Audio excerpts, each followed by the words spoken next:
Se réapproprier le passé glorieux de l'islam et le maintenir pour que l'authenticité de l'islam soit manifeste, un objectif que s'est donné les musulmans de l'association Ahlul-Bayt Al-Sakhaline qui tenait une conférence le 15 juin 2014 sur la thématique de l'islam dans son authenticité pour que nul n'en ignore.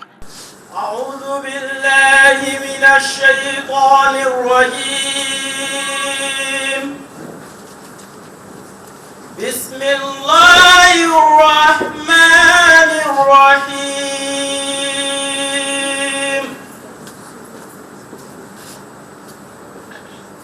والشمس وضحاها والقمر إذا تلاها. L'idée des droits de l'homme en islam a été évoquée et l'on aura appris que l'islam, la première à émettre cette idée de droits de l'homme, ne saurait être en marge de cette réalité. J'aimerais souligner ici que si on peut parler des droits de l'homme dans ce monde-ci, c'est l'islam, la première religion qui a souligné les droits de l'homme avant les autres. Voilà pourquoi il est facile de répondre oui à la question « Est-ce que musulmans et non-musulmans peuvent vivre ensemble ?» Car l'amour du prochain est une recommandation islamique. Et là, ikra fi din, pas de contrainte en religion. Cohabitation et amour vont de pair. L'âme de l'islam, l'âme de la tolérance, l'âme de la paix, que le messager d'Allah subhanahu wa ta'ala vient souffler sur lui, c'est juif, c'est-à-dire adopte l'islam. Nous revenons pour toujours dire oui, les musulmans et les non-musulmans peuvent vivre ensemble.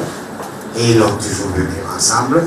Et si l'amour est le principe islamique, les musulmans de l'association Ahlul-Bayt As-Sakhaline n'ont pas omis de rappeler que les actes de la secte Boko Haram ne trouvent aucun fondement et de repère dans la doctrine islamique. D'où leur intérêt d'œuvrer également afin de protéger le Cameroun de l'extrémisme pour que force revienne à la paix.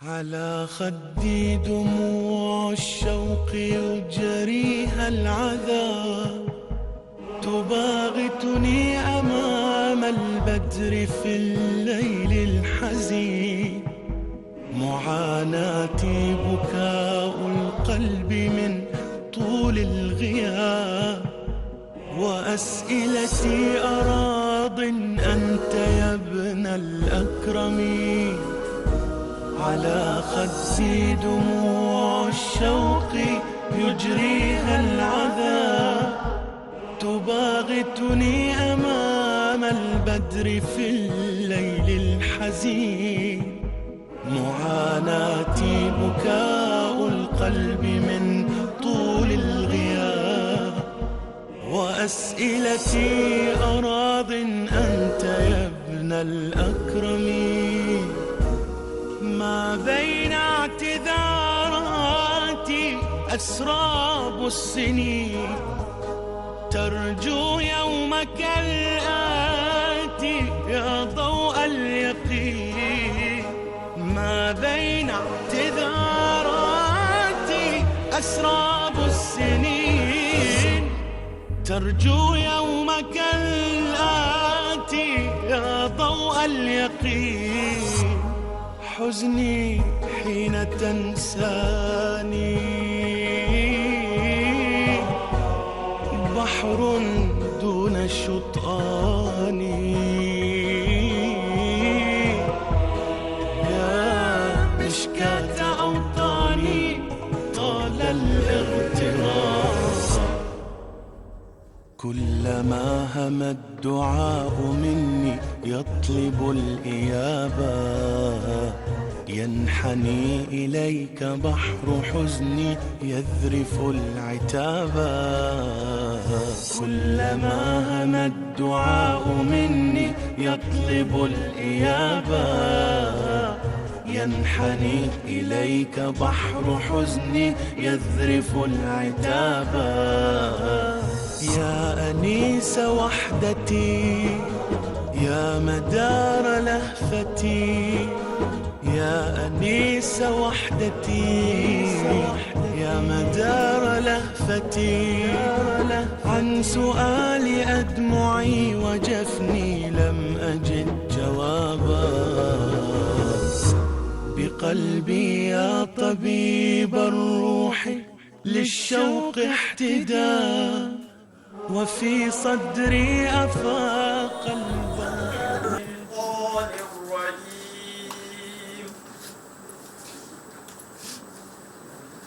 أعوذ بالله من الشيطان الرجيم.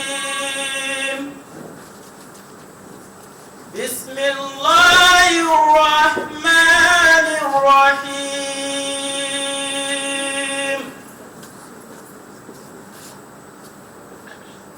والشمس وضحاها والقمر إذا تلاها والنهار إذا جلاها والشمس وضحاها والقمر إذا تلاها والنهار إذا جلاها والليل إذا يغشاها والسماء وما بناها والأرض وما طحاها ونفس وما سواها فألهمها فجورها وتقواها قد أفلح من زكاها وقد خاب من دساها فألهمها فجورها وتقواها كذبت ثمود بتقواها إذ انبعث أشقاها فقال لهم رسول الله ناقة الله وسقياها فكذبوه فعقروها فدمدم عليهم ربهم بذنبهم فسواها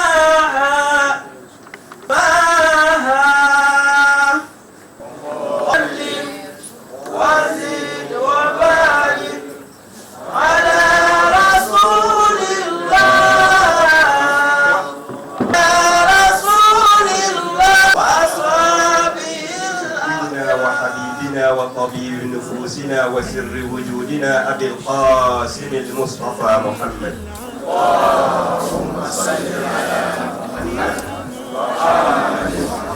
وعلى أهل بيته الطيبين الطاهرين المعصومين وأصحابه المنتجبين وسلم تسليما كثيرا. رب اشرح لي صدري ويسر لي أمري واحلل عقدة من لساني يفقه قولي. هنا أو هناك ويحاول دعاة المذاهب الاجتماعية اتخاذها وسيلة لترويج أفكارهم وإغراء الجماهير للاصطفاف إلى جانب دعواتهم. Vous connaissez, chers frères, que droit de l'homme, c'est une panneau que beaucoup soulèvent ici ou ailleurs ou de l'autre côté pour faire propager ou la propagation de leurs idées ou de leurs opinions.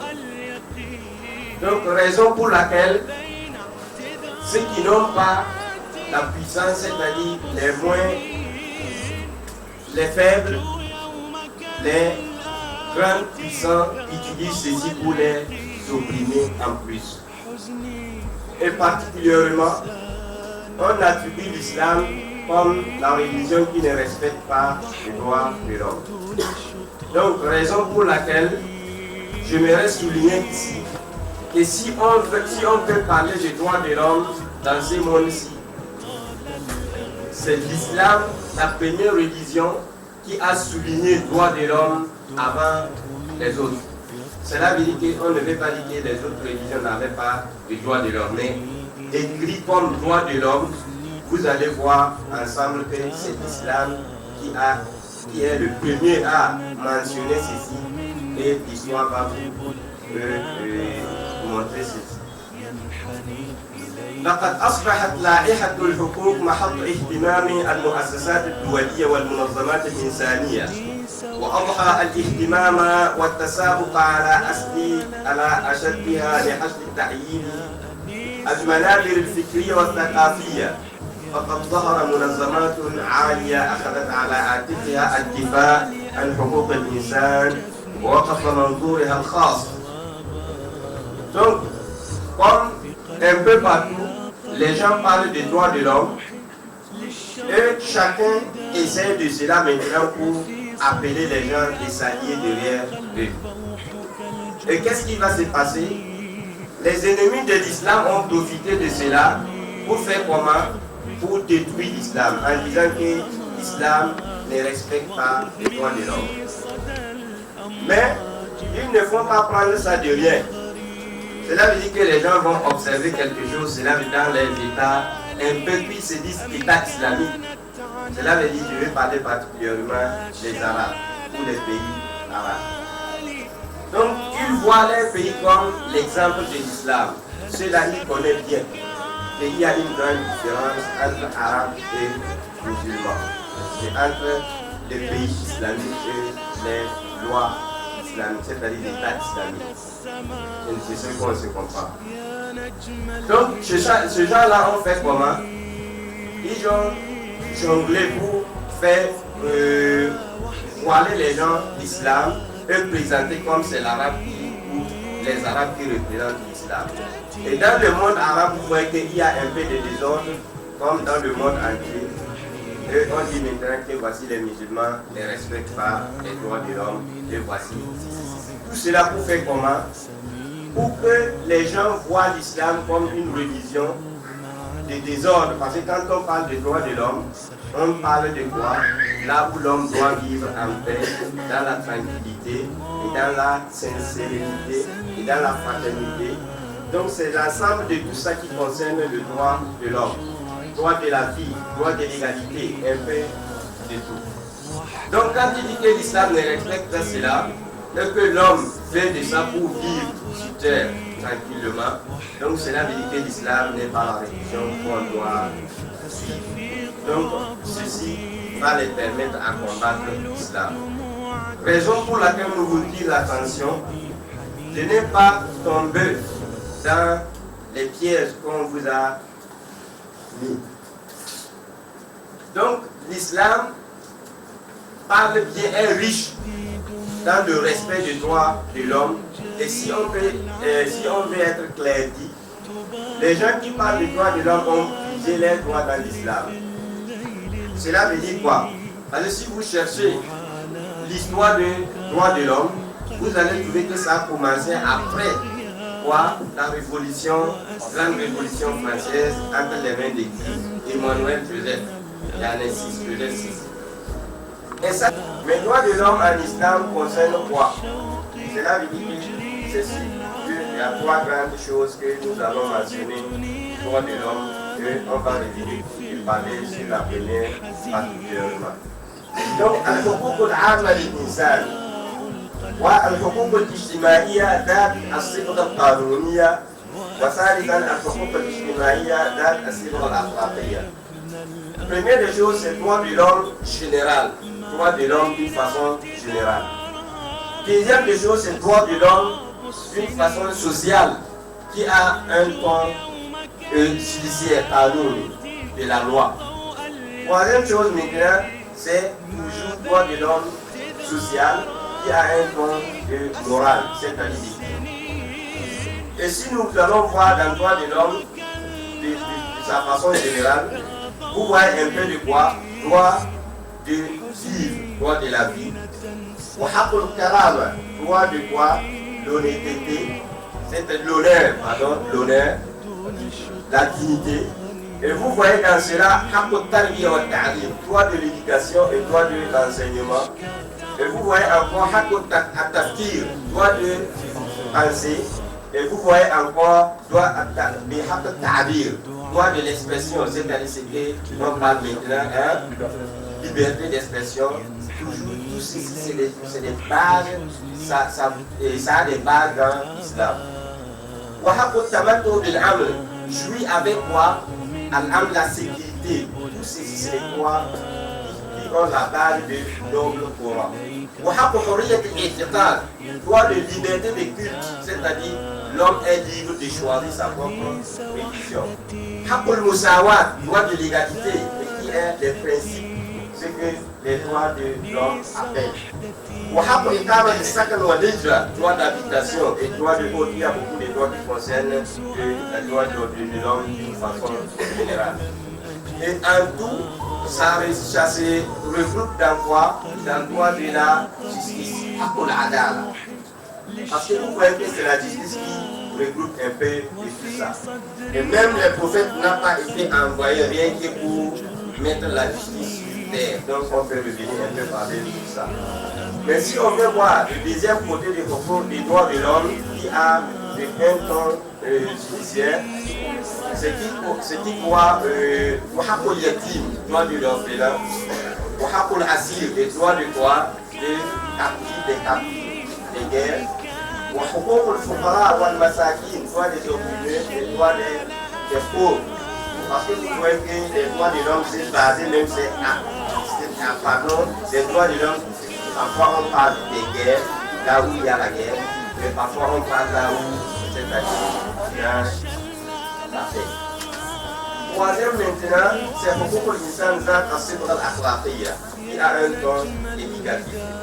Et ceci représente comme Hakul Mu'allim wal Muta'allim, droit de l'enseignant et de l'étudiant, de son élève. Wa Hakul Sadiq, Al-Akh wa Sadiq, et droit de l'ami et du frère.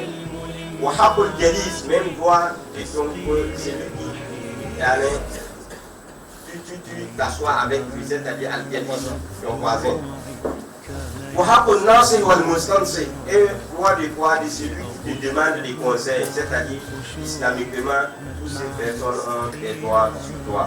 Wal Mustansi, et celui qui demande aussi l'enseignement ou le conseil aussi a des droits sur toi. Donc, nous allons revenir maintenant un peu dans les droits généraux. Et on parle, Dieu est miséricordieux envers vous. Raison pour laquelle, parce que comme on n'a pas beaucoup de temps, si vous voyez que les gens s'entretuent et s'ils se disent musulmans, mon frère, reviens, parce qu'ils disent les lois dans le noble Coran. Et voilà. Et si vous voyez qu'on est en train de faire ceci, donc alors ce n'est pas l'islam qu'on est en train de faire, il faut bien saisir. Allah Ta'ala, Dieu le Très Haut aussi a dit dans son nom, toujours dans le noble Coran, ça c'est Surat 5, Al-Ma'ida, Surat 5, verset 32, verset 32, c'est Jamia. Allahu Akbar. Dieu dit quiconque tue une personne où il a posé le droit de corruption sur terre, c'est comme que celui-là a tué tous les hommes. Regardez quoi Allah subhanahu wa ta'ala dit dans son nom. Où tu as posé la corruption sur terre, c'est comme que tu as tué l'humanité. Fais vivre l'âme, c'est comme qu'il a fait vivre l'humanité. Donc ces versets coraniques ont, c'est-à-dire pour, comment on dirait, absir, le commentaire de ces versets coraniques, ça a deux sens, chers frères. Le sens plaisir, c'est-à-dire mutawassi, ou zahir, ou ma'nan amir. Parce que tuer quelqu'un peut être complice, et tout ceci va être demandé de lui, de demander. On a rapporté de qui Wadmarouya Muhammad bin Muslim an Abi Ja'far alayhi salam قال إن الرجل ليأتي يوم القيامة ومعه قطر محجمة من دم فيقول والله ما قتلت ولا شركت في دم فيقال بلى ذكرت عبدي فلانا فتلقى ذلك حتى قتل فأصابك من دمه. Il dit que quoi? L'un de nous peut venir le jour du jugement dernier, il a, c'est-à-dire un pot de sang entre ses mains. Et il dit, Wallahi, au nom de Dieu, je n'ai jamais tué quelqu'un. Et je n'ai jamais été complice aussi dans le même. On lui dit, Zakata Abdi, tu as cité mon serviteur, tel. Peut-être que tu peux citer quelqu'un. Et cela a causé qu'il a été tué par ce que tu as dit. Donc, c'est le sang qui t'a. Vous voyez comment l'islam a mis. Ce n'est même pas seulement prendre l'arme pour tuer. Même les paroles que nous disons, si ça peut arriver que ça va faire que cela est interdit. Il commence avec ça. Tu as fait ça, c'est comme que tu as tué tu as tué là. Donc on va passer Hakul Karama, Daniel, droit de quoi et Al-Karama. Al-Karama, subhanahu wa ta'ala dit dans un verset qui regroupe tout ce que nous avons dit en disant Ba'adouz billahi minash shaitanir rajim. Ya ayyuhan nas, inna khalaqnakum min dhakarin wa untha وجعلناكم شعوبا وقبائل لتعارفوا إن أكرمكم عند الله أتقاكم وجعلناكم شعوبا وقبائل et nous vous avons mis des tribus et des peuples لتعارفوا rien que pour faire la connaissance entre vous. إن أكرمكم عند الله أتقاكم, c'est que le plus pieux de vous, c'est celui qui est le plus honoré chez Allah. Donc, que vous soyez blanc ou noir, ou de telle tribu, ou de telle tribu, les versets coraniques, vous êtes tous même. Ce qui vous fait, c'est-à-dire, dans la particularité, c'est Allah subhanahu wa ta'ala, c'est rien que la crainte d'Allah. Donc, directement, nous allons parler sur une chose qui est très très importante, qui est le dernier de ce qu'on va parler, Haqqu al-I'tiqad. C'est le droit de quoi? Le culte, chers frères en islam. Allah subhanahu wa ta'ala dit La ikraha fi din qad tabayyana ar-rushd min al-ghayy. Il n'y a pas le contraire dans la religion. On ne peut pas forcer quelqu'un d'accepter ou de croire ou d'être musulman ou quelle que soit la religion. Donc, cela veut dire tout. Si vous voyez maintenant des gens par nom de l'islam, ils font comment? Ils obligent les autres de rentrer d'islam par la force. Cela veut dire que ce n'est pas l'islam. Parce que Allah est véridique dans ses paroles. La ikraha fi din. Et Allah subhanahu wa ta'ala dit wajadilhum billati hiya ahsan. Donc, cela doit fermer les bouts de ceux qui disent que l'islam a été propagé par l'épée. C'est des menteurs, c'est des pires menteurs. Ils ne connaissent pas l'histoire de l'islam et ils ne connaissent pas l'islam. Même s'ils le connaissent, ils font exprès pour déshonorer ou pour défigurer l'islam. La religion qui prend comme base de ne pas forcer quelqu'un de prendre ne peut pas venir tuer quelqu'un pour qu'il soit. N'est-ce pas que tous les musulmans, c'est le Coran qui se capte. Première des choses qui profitent comme de loi de leur religion, c'est le Coran. Là où tous les musulmans sont unanimes, il n'y a aucune définition, il n'y a aucun aussi ajout dans le noble Coran. Et nous voici les versets coraniques qui disent la ikraha fi din. Et si vous voyez qu'il y a quelqu'un qui te force d'être musulman ou d'être quoi, c'est la vérité, ce n'est pas l'islam qui est en train de faire. Pour faire quelque chose, et c'est en respectant les droits de l'homme, c'est ça qui fait que l'humanité trouve son sens, c'est-à-dire le sens de l'humanité ne peut pas se réaliser si on n'a pas.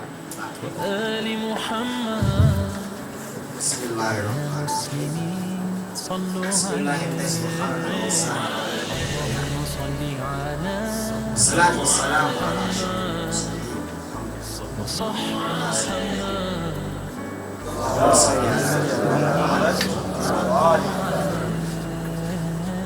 بكم أيها السادة المسلمين وإن شاء الله في عصر الوقت إن شاء الله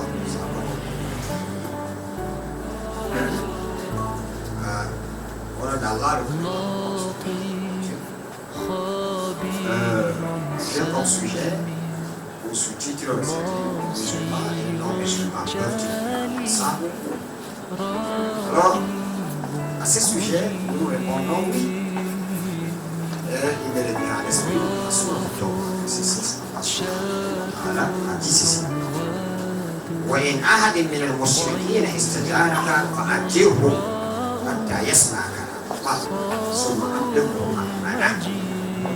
Dans ces versets d'Allah subhanahu wa ta'ala, nous pouvons comprendre qu'il dit si l'un des incrédules, c'est-à-dire parmi les païens, c'est-à-dire les non-musulmans, c'est-à-dire viens se réfugier auprès de toi pour que tu le protèges, toi musulman. Fa'ajiru, encore que c'est-à-dire c'est une protection, protège-le. Et ne l'obligez pas à répéter la religion en France. Hatta yasma, petit à petit, jusqu'à ce qu'il puisse maîtriser Allah subhanahu wa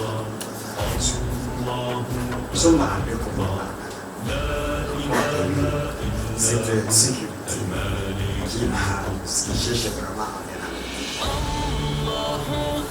nous allons continuer dans les textes. Vous savez, à savoir la question des musulmans et des non-musulmans peut-ils ça? La réponse est oui. Nous avons des faits historiques qui sont clairs sur ça. Nous avons des faits historiques qui sont clairs sur ça. On se rappelle, nous tous, que le message de Allah a été chassé, menacé, et il a quitté la Mecque. Obligé. Mais quelques années plus tard, en 630, quand il a pris sa main, quand il a conquéri la vie, c'est là que tous les yeux se mettent sur le ciel de la nation. Bâtir ses marches. Il est rentré dans la Mecque, victorieux. Ceux qui l'ont combattu plusieurs fois à la guerre de Badr, à la guerre de Togo, à la guerre de Hassan et autre chose, et plusieurs fois, ils ont tout mis le paquet. Ces jours-là, le messager d'Allah subhanahu wa ta'ala a montré l'esprit de l'islam. C'est que c'est l'islam. Il a dit, Ishabu wa antum tulaqun. Allez-y.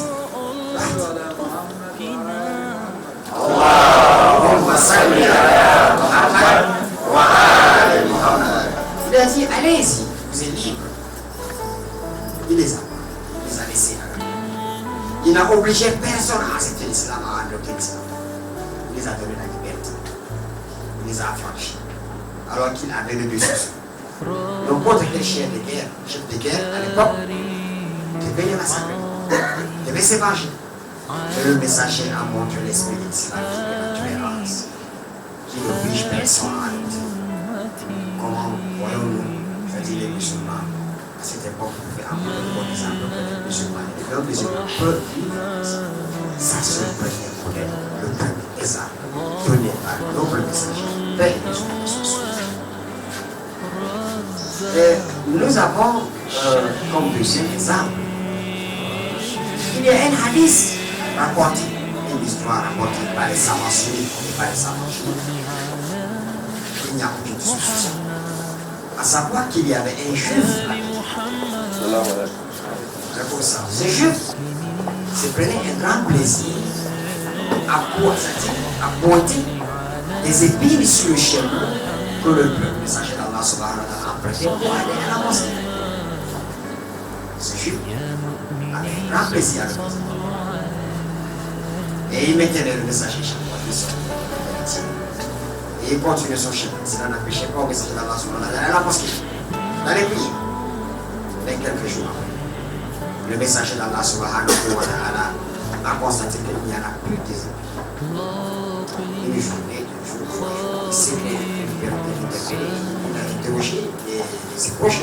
Mais où est passé celui qui je ne vois plus? Il n'y a plus d'obstacle sur le chemin. Alors, en se renseignant, on lui dit que le juif en question, c'est pour cela qu'il est celui qui est plus au monde. Le messager a décidé d'aller lui rendre visite. Les compagnons n'étaient pas d'accord. Voyez l'esprit de l'islam. Voyez, écoutez, regardez avec l'œil. Pourquoi le messager parle? Le compagnon était contre. Mais le messager a insisté pour lui. Malgré qu'il avait dit, je ne peux pas tirer l'homme, le juif a d'abord refusé. Le messager a insisté que si tu ne sors pas, je ne partirai pas. C'est ainsi que le juif finit par accepter de recevoir le message d'Allah. Et le message d'Allah qui prie pour lui et ces juifs, c'est-à-dire influencés, c'est-à-dire par ce comportement islamique. L'âme de l'islam, l'âme de la tolérance, l'âme de la paix que le messager d'Allah vient souffler sur lui, ces juifs, c'est-à-dire adoptent l'islam, acceptent l'islam et ils prononcent ces mots. Ashhadu an la ilaha illallah wa ashhadu anna Muhammadan wa rasuluh.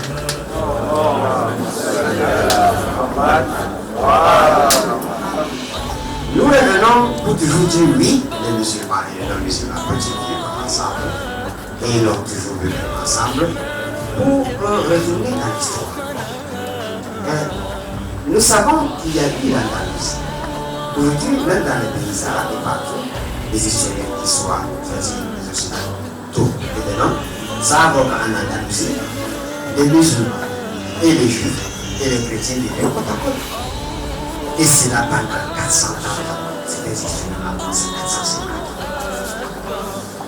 Jusqu'à la perte de cet empire d'Andalousie. C'est une empire islamique.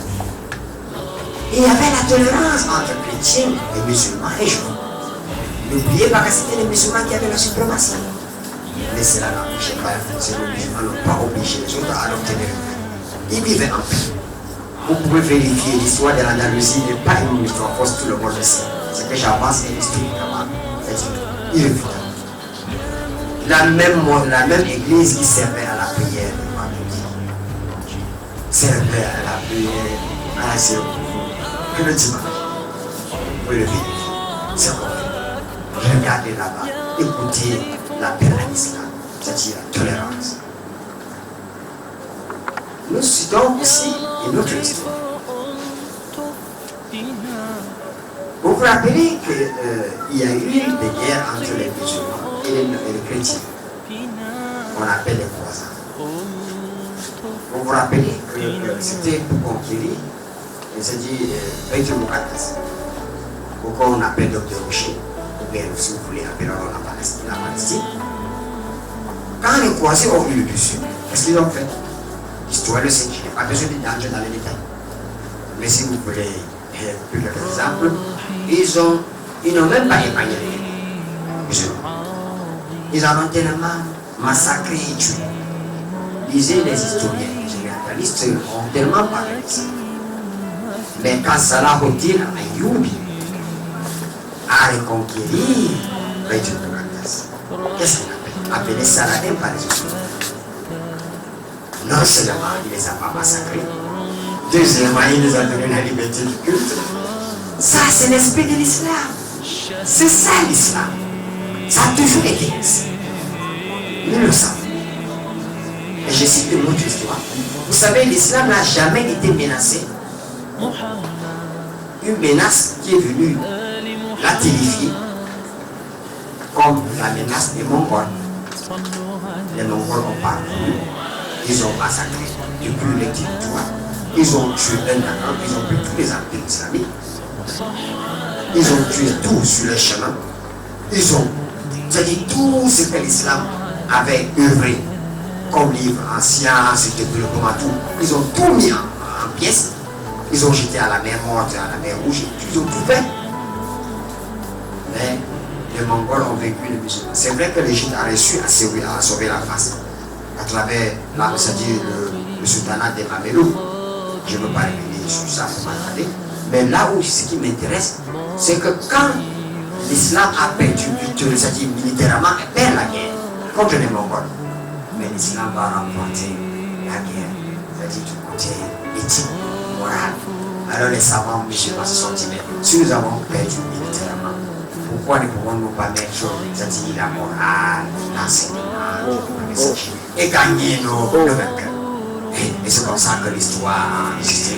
C'est-à-dire les vainqueurs d'hier ont embrassé l'islam. C'est-à-dire les vainqueurs. C'est une recommandation. Originelle. C'est ça. Nous pouvons continuer dans le même pays. Pour revenir, moi j'ai étudié en Égypte pendant des années et des années. C'est-à-dire les chrétiens coptes en Égypte et les musulmans vivaient jusqu'à ce que l'extrémisme est arrivé. On voyait durant le grand Mawlud et autre chose, le pape Chelou il venait, il s'asseyait avec vous à Alexandrie, souvent là où et il n'y avait pas de problème. Les étudiants, il n'y avait pas de problème. Ils participaient alors au Ramadan, c'était le génie parmi eux. Et c'était même pas à assister le musulman. Jusqu'à ce que l'extrémisme est entré. L'intolérance. Mais l'islam dans son origine est tolérant. Et jusqu'ici, nous avons forcément apporté une histoire. Nous avons aussi l'histoire de la révolution. Regardez, quand Imam Khomeini a reçu la révolution iranienne, beaucoup se disaient qu'il devait tout détruire, mais non. Mais il y avait des gens, vous savez pourquoi il y a des gens qui sont là en Iran, ils sont tellement prévenus, ils ont leur communauté, ils ont un parlement actuellement en Iran, ils s'asseyent aussi au parlement. Personne, c'est-à-dire le monde est devenu un village planétaire, c'est facile à vérifier. Ils jouent des lettres, ils vivent, c'est ça l'islam, l'âme de l'islam. Et nous avons aussi, c'est mentionné dans le Coran, vérifié dans la Sourate, dans le service. C'est bien mentionné au début de la Sourate. Et il vous est permis d'épouser ses femmes. C'est ça l'islam. Pas autre chose. Et depuis au Cameroun, prenez l'exemple du Cameroun. Prenez l'exemple de beaucoup de pays. Aujourd'hui au Cameroun, les musulmans et les chrétiens vivent depuis des années et des années. Et ils vivent en paix. Il n'y a pas de provocation. Il n'y a pas de guerre. Les musulmans ne provoquent pas, il y a la tolérance. Ainsi, tout ce que j'ai dit, historiquement parlant, que les musulmans et les non-musulmans ont toujours vécu ensemble, sans paix, sans problème. Et ceux qui le trouvent dans l'histoire, ils peuvent voir même dans certains pays comme dans l'Empire abbasside, souvent quand l'Empire est menacé, dans l'armée de l'Empire abbasside, on trouvait des non-musulmans qui combattaient, c'est-à-dire sur la bannière de l'Empire abbasside. Pour combattre, on n'a pas de problème. Cet islam a toujours été tolérant. C'est l'islam qui a toujours été, c'est-à-dire vivre entre musulmans et non-musulmans à partir de l'âme elle-même de l'islam est faisable. Et ça s'est fait, et ça s'est juste de mots uniques. Devant nous, nous avons également le soleil qui est seul et unique. Donc, on peut se demander si Dieu est le seul unique, comme nous le disons, le soleil qui est le seul unique également, ainsi que la lune et autres. Quelle différence y a-t-il? Parce que si on regarde devant nous dans la nature, on trouve certaines choses qui sont également uniques de l'égard. Et en même temps, le Coran affirme qu'il est le seul unique. Là, ça nous amène à comprendre qu'il y a deux sortes d'unités, ou mieux dit quatre. Mais ces deux, je pense que ces deux, il y a l'unique, un unique qui peut avoir un deuxième. Et il y a l'unique, un qui est composé. C'est-à-dire, tous les deux, on exclut ceci de Allah le Tout-Puissant. Ce qui veut dire, il n'y a pas quelque chose de tronc comme une chaise et que Dieu est assis sur ça. Le Coran a utilisé le mot tronc, mais beaucoup de fois le Coran parle en parabole. Pas que c'est quelque chose où Dieu est assis. Le fait d'imaginer cela également c'est limiter Dieu. Et pourtant, il n'est jamais limité. Là, on parle brièvement en ce qui concerne tout ce que nous allons attribuer à Dieu. Il faut qu'elle soit pure et sainte. Pure et sainte comment? Qu'il n'y a rien du matériel, rien de créature. Donc ce qu'on doit l'attribuer, il faut qu'elle soit d'un niveau transcendant. Là, c'est en ce qui concerne l'unicité de Dieu, le peu de ce qu'on peut dire. On arrive maintenant, Dieu le Tout-Puissant, qui nous a créés tous.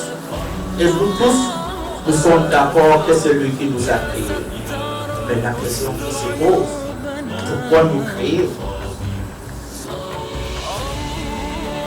La raison, premièrement, nous dit, on laisse le cadre de la raison, on revient sur le Coran. Le Coran nous enseigne que nous sommes créés pour un but. C'est-à-dire, c'est dû à ce but que nous sommes créés. Là, on revient. Ce but-là, que Dieu nous a créés pour ça, l'homme en même temps est incapable d'atteindre ce but. Là, on peut se demander, Dieu qui est le sage, il nous crée pour un but et en même temps on est incapable d'atteindre ce but.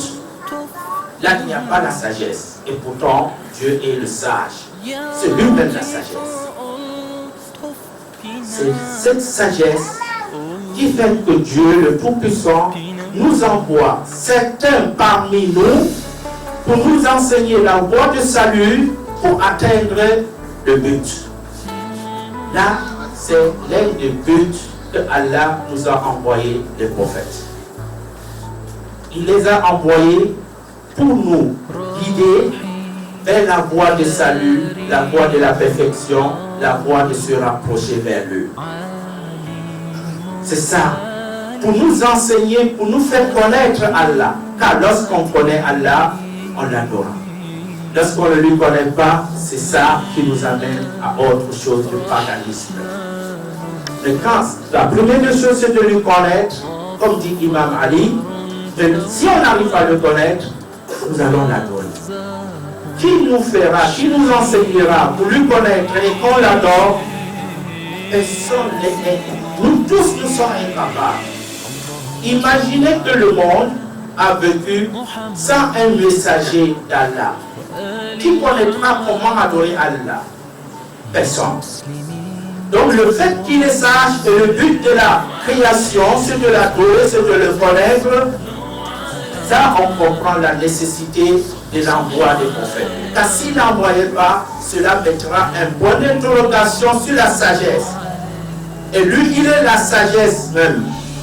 Donc, automatiquement, il a envoyé certains pour venir nous enseigner, nous démontrer. Regardons que l'espèce humaine, selon la religion, l'espèce humaine a commencé par Adam et Adam était prophète. Ça démontre beaucoup de choses que la vie de l'homme ne peut pas être détachée de la religion. Maintenant, certains le font, mais la nature de l'homme qui a commencé par Adam et que Adam est un prophète. Là, on comprend la nécessité de la prophétie et on comprend que sans les prophètes, la voie de salut sera obscure. Donc c'est dur aux prophètes, le grand rôle c'est de nous enseigner. Et cette voie de salut, ça se passe pour atteindre cela, il y a la connaissance en train de lieu, et il y a l'adoration d'Allah et beaucoup de choses qui suivent. Là, c'est le peu qu'on peut dire sur la prophétie. Car lorsqu'on parle du monothéisme, les bases du monothéisme, le principe du monothéisme, c'est l'unicité de Dieu.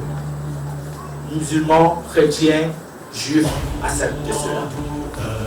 Et c'est la prophétie. Musulmans, chrétiens, juifs acceptent cela. On vient sur le troisième point, qui est la résurrection. musulmans, chrétiens acceptaient également cela. Ce point qui est la résurrection, que en réalité ça concerne des choses métaphysiques ou biologiques. Car en réalité, pour comprendre le phénomène, ce phénomène du manque de mort, il faut premièrement qu'on comprenne qui est l'homme, comment il a commencé.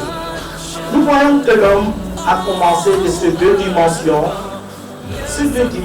que l'autre est physique et l'autre est métaphysique. C'est l'ensemble de deux qui font l'homme.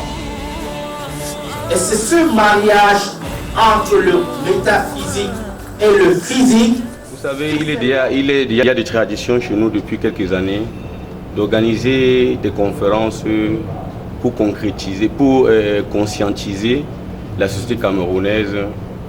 Et vu l'actualité qui court actuellement avec l'événement Boko Haram, donc beaucoup ont souvent tendance à l'associer à l'islam. Nous en tant que musulmans, nous sommes interpellés. Nous avons jugé mieux et normal d'inviter le public, d'inviter les Camerounais, musulmans et non musulmans, afin qu'ils viennent comprendre le vrai message de l'islam, qu'ils viennent comprendre que tous ces extrémistes, tous ces gens qui ne respectent pas les droits de l'homme et qui prennent le manteau de l'islam, sont contre et sont en marge de l'islam. Voilà. Bien entendu. Pourquoi? Parce que les principes de l'islam, déjà étymologiquement, l'islam vient du mot paix. Donc il serait contradictoire, il serait absurde qu'un musulman va à l'encontre de la paix. Donc bien entendu, nous sommes associés, nous sommes derrière le gouvernement du Cameroun pour faire la guerre contre le Boko Haram. Parce que un exemple patent, parce que ça fait 2 ans que je suis à cette école et pendant ces 2 ans j'ai rencontré une très grande famille et aujourd'hui je me sens à l'aise avec eux. C'est possible de vivre musulman chrétien, il suffit d'apprendre, de connaître un peu leur culture et de savoir comment les ménager. C'est possible. Merci Dieu. Les parents d'abord doivent tout faire pour encadrer les enfants et les mettre au courant de ce qui se passe. Bon, parce que l'islam a été toujours très mal interprété. Donc sur ce point-là, il faut que les parents puissent, faire le devoir, accomplir le devoir, celui d'encadrer les enfants, de les éduquer, de leur donner l'éducation qu'il faut par rapport à cela. Et donc cela évitera aussi beaucoup de problèmes, de déviation des enfants. À la communauté musulmane, au monde entier en général. Le message que j'adresse à la communauté musulmane, c'est de ne pas être tenté par l'intégrisme, par le fanatisme, de savoir que l'islam dans sa profondeur, son âme universelle a toujours été tolérante et que l'islam c'est la paix et que même si tu veux partager ta religion avec l'autre, vas-y doucement. Explique-le-lui. Il n'y a pas de contrainte en religion, dit l'islam.